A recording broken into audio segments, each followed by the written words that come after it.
कभी कभी देश की राजनीति, मीडिया और सोशल मीडिया ऐसे मोड़ पर पहुंच जाते हैं जहां असली मुद्दा पीछे छूट जाता है और बहस किसी दूसरी दिशा में चली जाती है। पिछले कुछ दिनों से बिहार के चर्चित शिक्षक खान सर को लेकर भी कुछ ऐसा ही देखने को मिल रहा है। वही खान सर जिनका नाम सुनते ही लाखों छात्रों के चेहरे पर भरोसा दिखाई देता है। वही खान सर जिनके वीडियो देखकर गांव से लेकर महानगरों तक के छात्र प्रतियोगी परीक्षाओं की तैयारी करते हैं। वही खान सर जिन्हें देश भर में लोग एक शिक्षक के रूप में जानते हैं। लेकिन आज अचानक टीवी चैनलों की हेडलाइन, सोशल मीडिया की बहस और राजनीतिक टिप्पणियों में एक नया नाम सामने आ रहा है, फैजल खान। सवाल ये नहीं है कि खान सर का असली नाम क्या है, ये कोई नई जानकारी भी नहीं है। सवाल ये है कि आखिर वर्षों तक करोड़ों छात्रों के लिए सिर्फ खान सर रहे व्यक्ति को आज अचानक धर्म की नजर से क्यों देखा जाने लगा है। आखिर ऐसा क्या बदल गया कि जो शिक्षक कल तक सिर्फ शिक्षक था, वह आज हिंदू मुस्लिम बहस का हिस्सा बना दिया गया है। नमस्कार, मैं नंदिनी सोनी और आप देख रहे हैं द हिंदी टॉक। दरअसल इस पूरे मामले को समझने के लिए हमें शुरुआत से कहानी को जोड़कर देखना होगा। बिहार में प्रतियोगी परीक्षाओं की तैयारी करने वाले बड़े कोचिंग संस्थानों में खान सर का संस्थान और रोशन आनंद का ज्ञान बिंदु दोनों काफी चर्चित नाम है। दोनों के अपने अपने छात्र हैं, दोनों के अपने समर्थक हैं और शिक्षा के क्षेत्र में ये सामान्य बात है कि अलग अलग संस्थान अपने रिजल्ट, अपने छात्रों और अपनी उपलब्धियों को लेकर प्रतिस्पर्धा करते हैं। लेकिन बिहार पुलिस कांस्टेबल भर्ती परीक्षा के नतीजों के बाद यह प्रतिस्पर्धा अचानक विवाद में बदल गई। बताया गया कि परीक्षा परिणाम आने के बाद दोनों पक्षों के बीच इस बात को लेकर बहस शुरू हुई कि आखिर सबसे ज्यादा सफल छात्र किस कोचिंग से निकले हैं।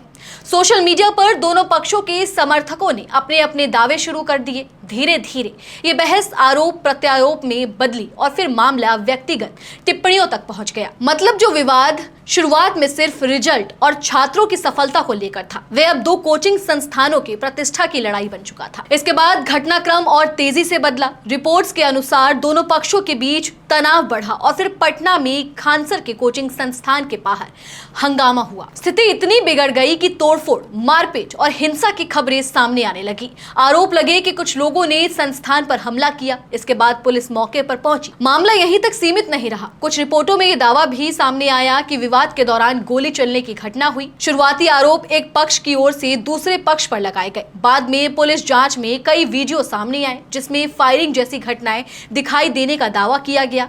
इसी के बाद जांच का दायरा बढ़ा और केवल एक पक्ष ही नहीं बल्कि दूसरे पक्ष की भूमिका की भी जांच शुरू हुई। पुलिस ने कुछ लोगों को गिरफ्तार किया, पूछताछ की और फिर मामले में नई धाराएं जोड़ी गई। मीडिया रिपोर्ट्स के मुताबिक बाद में खान सर के संस्थान से जुड़े कुछ लोगों और सुरक्षा कर्मियों की भूमिका की भी जांच शुरू हुई तथा इसी क्रम में खान सर के खिलाफ भी प्राथमिकी दर्ज किए जाने की खबर सामने आई। और फिर यहीं से इस खबर ने नया मोड़ ले लिया, जहां शुरुआत में चर्चा इस बात की हो रही थी कि आखिर हिंसा किसने की, हमला किसने किया, गोली किसने चलाई और कानून किसके खिलाफ कार्रवाई करेगा। वहीं धीरे धीरे बहस केंद्र बदलने लगा। सोशल मीडिया पर अचानक लोगों ने खान सर को शिक्षक के बजाय धार्मिक पहचान से जोड़कर देखना शुरू कर दिया। टीवी डिबेट्स में उनका नाम कम और उनका धर्म ज्यादा चर्चा का विषय बनने लगा। ऐसा लगने लगा जैसे पूरा विवाद शिक्षा, कानून और हिंसा से हटकर हिंदू मुसलमान बहस में बदल दिया गया है। जब लाखों छात्र उनकी क्लास में पढ़ रहे थे तब किसी ने उनका धर्म नहीं पूछा। जब उनके वीडियो देश विदेश में देखे जा रहे थे तब किसी ने ये नहीं कहा कि वे किस समुदाय से आते हैं। जब वे छात्र को सामान्य ज्ञान, इतिहास, भूगोल और करंट अफेयर्स पढ़ा रहे थे तब उनकी पहचान सिर्फ एक शिक्षक की थी। लेकिन जैसे ही विवाद हुआ अचानक उन्हें खान सर से ज्यादा फैजल खान कहकर पेश किया जाने लगा। अब देखिए, बिहार में हिंसा हुई, दो गुटों में मारपीट हुई, गोलियां चली, आरोप प्रत्यारोप लगे, गिरफ्तारी हुई।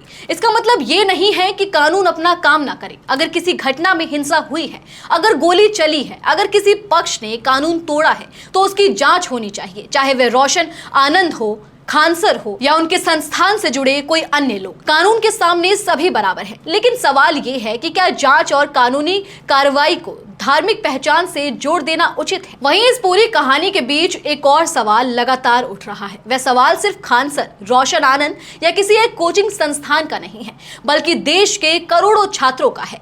पिछले कुछ वर्षों में भर्ती परीक्षाओं में गड़बड़ी, पेपर लीक और परीक्षा प्रणाली की पारदर्शिता को लेकर छात्रों का गुस्सा लगातार सामने आता रहा है। नीट पेपर लीक का मुद्दा भी लाखों छात्रों और उनके परिवारों के लिए चिंता का विषय बना। छात्रों ने सड़कों पर प्रदर्शन किए, सोशल मीडिया पर अभियान चलाए और व्यवस्था से जवाब मांगे। और समय बहस शिक्षा व्यवस्था, परीक्षा प्रणाली और छात्रों के भविष्य को लेकर थी। लेकिन आज जब आप सोशल मीडिया खोलेंगे तो चर्चा का बड़ा हिस्सा एक शिक्षक के नाम, धर्म और पहचान पर दिखाई देता है। ऐसे में कुछ लोग, छात्र और सामाजिक कार्यकर्ता ये सवाल उठा रहे हैं कि क्या असली मुद्दा कहीं पीछे छूट गया है? क्या जिन सवालों पर देश भर के युवाओं को चर्चा करनी चाहिए थी, उनकी जगह पहचान और धर्म की बहस ने ले ली है? क्या यह सिर्फ संयोग है कि छात्रों से जुड़े बड़े मुद्दों के बीच अचानक पूरा विमर्श किसी दूसरी दिशा में मुड़ गया? बेशक ये कहना जल्दबाजी होगी कि किसी ने सुनियोजित तरीके से ऐसा किया या कोई साजिश रची गई। इसके कोई सार्वजनिक प्रमाण नहीं है, लेकिन सवाल पूछना लोकतंत्र का अधिकार है। और सवाल यही है कि आखिर हर बार जब शिक्षा, भर्ती या परीक्षा प्रणाली पर गंभीर बहस शुरू होती है तो कुछ समय बाद चर्चा किसी और मुद्दे पर क्यों केंद्रित हो जाती है? क्यों छात्रों के भविष्य से जुड़े सवाल पीछे छूट जाते हैं और पहचान की राजनीति आगे बढ़ जाती है? आज भी देश के लाखों छात्र वही जवाब चाहते हैं जो वे पहले दिन से मांग रहे थे। परीक्षाएं निष्पक्ष हो, भर्ती प्रक्रिया पारदर्शी हो और मेहनत करने वाले युवाओं के भविष्य के साथ खिलवाड़ ना हो। लेकिन दुर्भाग्य ये है कि इस समय चर्चा इस बात पर ज्यादा हो रही है कि खान सर कौन है, बजाय इसके कि उन मुद्दों पर होनी चाहिए जिनके लिए छात्र लगातार आवाज उठा रहे हैं।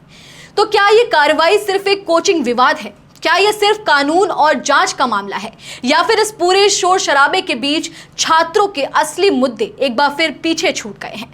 और सबसे बड़ा सवाल, क्या नीट पेपर लीक और परीक्षा व्यवस्था पर उठ रहे सवालों की धार इस बहस के शोर में कहीं कमजोर तो नहीं पड़ गई है? चलिए फिलहाल इस वीडियो में इतना ही। आप इस पूरी खबर को लेकर क्या कुछ सोचते हैं, कमेंट सेक्शन में हमें अपनी राय जरूर दें।